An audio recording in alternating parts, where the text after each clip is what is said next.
বারবার করে একই জিনিস বলতে হচ্ছে, কিন্তু একটা জিনিস আজকে আপনাদেরকে বলি, এই নারী দিবস যেহেতু আজকে, কিছু ব্যক্তিকে সম্মান জানানো খুব জরুরি মনে করি। আমার স্ত্রী, আমার মা, আমার বোন,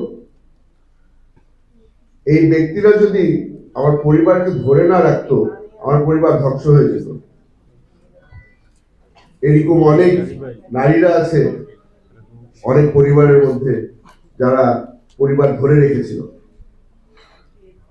ওই আমরা যখন ফিরে এসেছি তখন আবার তারা পিছনের কাতারে চলে গেছে।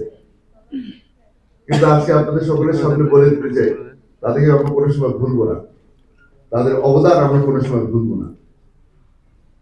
আমার এখনো মনে আছে, আমি যেদিন বের হয়ে আসি, রাত তখন বাজে প্রায় ভোর 3টা।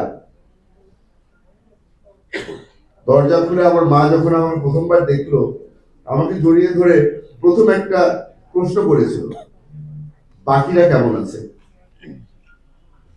আমার মা আমাকে দেখে খুশি হয়েছিল যে আমি জীবিত আছি, কিন্তু মনের মধ্যে একটা প্রশ্ন রয়ে গিয়েছিল যে বাকিরা কেমন আছে। আমি আম্মাকে ধরে বলেছিলাম যে আমি তো আর কাউকে দেখার সুযোগ পাইনি, আমাদেরকে সলিটারি কনফাইনমেন্টে রাখা হতো, আদৌ বাকিরা কেউ আছে নাকি না আমি তাও জানি না। এটা ছিল আয়নাঘর। যারা যারা আয়নাঘরে গেছে তাদের বাইরের দুনিয়ার সাথে কোনো কানেকশন ছিল না। বাইরের দুনিয়া তো অনেক দূরের কথা, যেই জগতের ভিতরে ছিলাম পাশের সেলে কি হচ্ছে সেটাও আমাদের জানার সুযোগ ছিল না।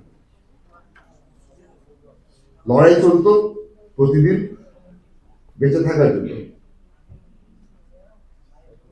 এখন বের হয়ে এসে মনে হচ্ছে কি দিন পার করে আসলাম আমরা, কি ছিল বাংলাদেশ। আজকে আপনাদের সবার সামনে একটা জিনিস বলে আমি আমার বক্তব্য শেষ করবো, কারণ এখানে আমার অনেক সিনিয়র মানুষ আছে যারা বক্তব্য রাখবেন। সেই কথাটা হচ্ছে, সেই বাংলাদেশে আমরা কোনো